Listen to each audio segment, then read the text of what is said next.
Hello, this is Robert Rickover. I'm an Alexander Technique teacher in Omaha, Nebraska.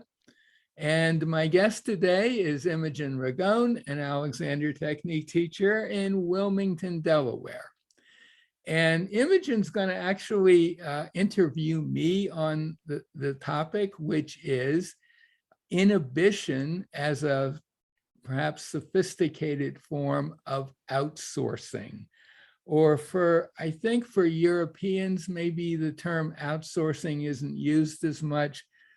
Delegating, assigning a task to someone else, that kind of thing. That's what we're talking about. Imogen? Yeah. Okay. I'm in charge now. You're in charge now. Yeah. So why don't you start? I know you've been thinking about this a lot. Why don't you kind of lay out how things are designed to work?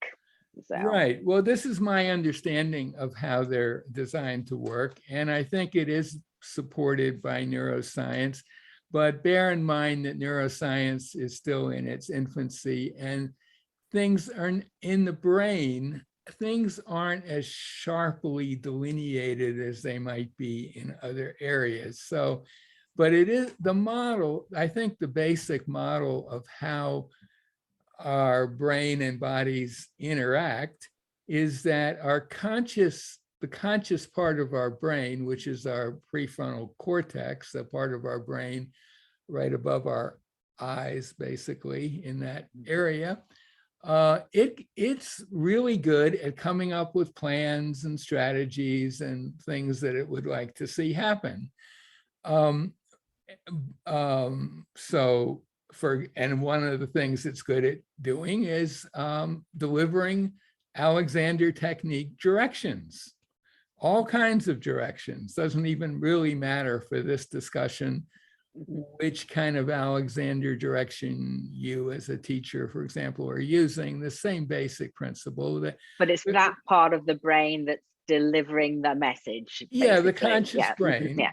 And then it's up to the rest of your brain and body to implement that. Most of your brain operates outside of your consciousness, and then your spinal cord is part of that, and the nervous system, and so on. The vast majority of what goes on when you put out a direction is coming from that unconscious part of your brain. And I'm just going to call them C and U occasionally to just distinguish them. Conscious, unconscious. Unconscious, got it. C and U. And I'm laying this all out because this distinction is basically the field on which this whole discussion is going to be taking place. This division of I won't say effort, but division of responsibility.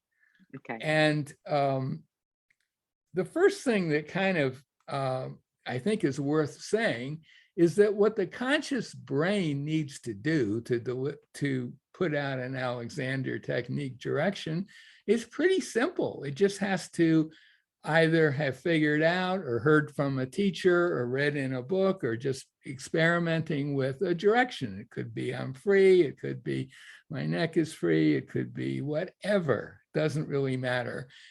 And that's all it does. It just says, oh, this is what I want. Now, it does need to deliver that in an efficient way, which means no screaming at yourself, no yelling at yourself. It needs to be very soft. Basically, you're just saying, this is what I would like. That's it. Rest of you, the rest of the unconscious part, take it away and make it happen. That's really all the conscious brain has to do. The majority of what goes on as a result of that comes from the rest of your brain, the rest of your body, way more than is going on in your conscious brain. Right. That's I think it's an important distinction. And there's another, it's not just that your unconscious brain is really doing most of the work, as it were. But it's more than that, because it doesn't just take the direction in a naive way at face value. So for example, if you say, well, my neck is free, that seems like a good thing to ask for. It doesn't say, okay, we'll just free his neck and leave the rest of him alone, because it knows through its own internal wisdom that's not really such a great idea. I don't know if it's even possible, actually. Because it is impossible and certainly not sustainable. And it knows very deeply that everything is connected with everything else. And so you have to, it's not just blindly following this simple instruction. You got to make some judgment calls. And well, I won't go into details about how that can manifest itself, because we have talked about that in other podcasts. But the thing is that even though most of what goes on is going on at an unconscious level, we tend not to really appreciate that, precisely because it's unconscious. We sort of take it for granted. And, I think most people think of intelligence, it's sort of associated with conscious brain activity. Mm-hmm. A person is considered intelligent if he can make a good argument about something or knows certain things. But the intelligence of the rest of the brain and the body, which you might want to call body intelligence, kind of doesn't get the attention, I think, that it deserves. So that's kind of part of what feeds into what I'm going to be talking about. I think you have a question. Well, my question is more to do with what you've described. Seems more about direction, although I can definitely see how inhibition comes in. Well, we haven't quite got to inhibition yet. Okay, so this is just we're just talking about like sort of standard Alexander technique, self-direction technology handed down. So that's how the giving of directions is designed to work. There's this bit of your conscious brain that gives the direction. The most of what happens is unconscious, and that we don't appreciate that because it's not conscious. Is that in a nutshell? Exactly. There are two things, one that leads to the other. And there might be feedback back to the conscious brain. It's not like these parts are completely isolated. No, it's all So the wiring in the brain is very complex, and stuff goes in all directions. But just as an overall take on it, there is this distinction. So it sounds fairly simple in principle, right? The actual principle, it's incredibly simple. All you have to do is have a direction that you perhaps know from previous experience is useful, and you just deploy it without any particular effort, and suddenly something nice is likely to happen.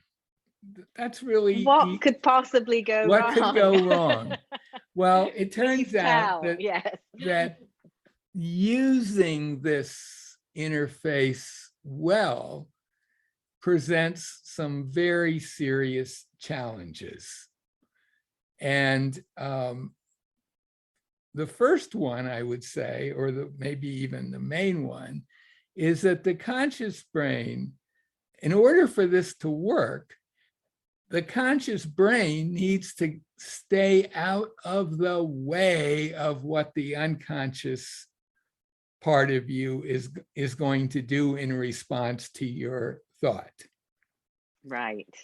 Seems simple. We don't like to give up that control, do we? No. Most everybody, and I certainly include myself, are very strongly tempted to want to help out a little bit. Could be it could be in very subtle ways, or it could be in less subtle ways, but there's the temptation to help is huge. Right. So when you're saying that, you mean, for instance, if you were using the direction that you mentioned earlier, my neck is free. Sure. That you might try and free your neck, you start fiddling around, and that's certainly a possibility. Or here's even another one. My neck is free and things get better, and I notice that, and I'm real interested in that. Yeah. Or yesterday I used it and a certain thing happened that was great. So part of me is kind of anticipating that today. And there are even more subtle ways. I mean, there's levels of subtlety that go very deep. And all of those things, interferences, even the most subtle, get in the way of the process. Right. And this is something that Alexander himself was very aware of, as were all, as far as I know, all of his senior teachers. I have quotes from Alexander where he said, and he's quoted by George Trevelyan on his first training course, and he says, the trouble is none of my pupils will believe that all they need to do is think, and that the wish for the neck to be free, and he's using that as an example, all they need to do is think that the wish for the neck to be free will do the trick. But they're all so brutalized by their belief in doing and muscular tension. He later says somewhere that we're slaves to our muscles. And he's saying that's a problem. He's up against himself. And he didn't really quite know what to do with it. Later on, his niece, Marjorie Barlow, in her book, An Examined Life, says, she quotes Alexander as saying, giving directions is an exercise in finding out what thinking is, what just thinking and nothing else is. He says, and he says, she says, we're always inclined to think, she says, but we need to send a direction, not try to implement, not try to carry it out, not even, and these are her words, not even a teeny weeny bit. We're always inclined to think, oh, well, just a little bit, just give it a little nudge. And a lot of that's not very conscious, actually, the degree to which we are helping it along or trying to help it along. Otherwise, we'd stop. But it is a blind alley. These are all her words. So she was very clear about that. Actually, another challenge, because the trying to help part might be unconscious as well as we're so used to it. I think that's more of a habit. It's a habit. Yeah. And Walter Carrington, I just want to give a couple of these quotes, because he said lots of pupils wish the up to happen, but since they don't really set much store on the wish, they will just do a little bit just to make sure, just to be on the safe side. They'll introduce just a little bit of doing. That's pretty nice, right? And Marjorie Barstow didn't dress it quite that way, but she did say that constructive thinking is incredibly simple. She said it's too simple. She would say, you people just don't believe how simple it is. she didn't say it was easy, but she said it No. was simple. So Yeah. I think there's kind of, I would say, pretty universal understanding by FM and first generation teachers, and I assume a lot of second, third, whatever generation teachers, Yes. that this is an issue. Now, I think a lot of it is I think we, to use a modern term, we want to all be influencers. We want to be kind of in charge of the outcome at some level.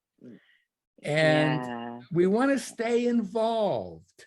We may even just want to check in to make sure it's going okay. That being in control, feeling in control. Yeah. Right. So Alexander in his books talks about the importance of us learning to operate on a conscious plane using our conscious brain. But I think he came to realize that just telling people that wasn't just enough to make it happen. I mean, it is true. We should be operating on a conscious plane to decide what to do or what to think. Mm-hmm. But we have to be really vigilant not to interfere with the manifestation of that. Yeah, that we realize the limits of the conscious part, and we know this is the conscious part, the rest. Yeah. It is really challenging in practice, especially at first, because it's not how we're used to doing anything. And yet you have that great idea, like if I think the sky, the sun is shining, I don't then like focus on it and try to make the sun shine brighter. It's just like this passing thought. I think that's a brilliant way to kind of give an example of that's kind of how lightly we can deliver our lightly, as lightly as possible, without losing that intent at all. You're basically just saying softly to the rest of you, this I would like this. And the rest of you says, hey, that's a good project. We're going to take care of it, and we're going to make sure it's the best we can do. Take care of things that your conscious brain may not have any idea about. We'll take care of it, right? I'm sure I remember listening to a podcast with a neuroscientist, I can't remember the name, but really saying something like only 3% of our what the brain's function is conscious.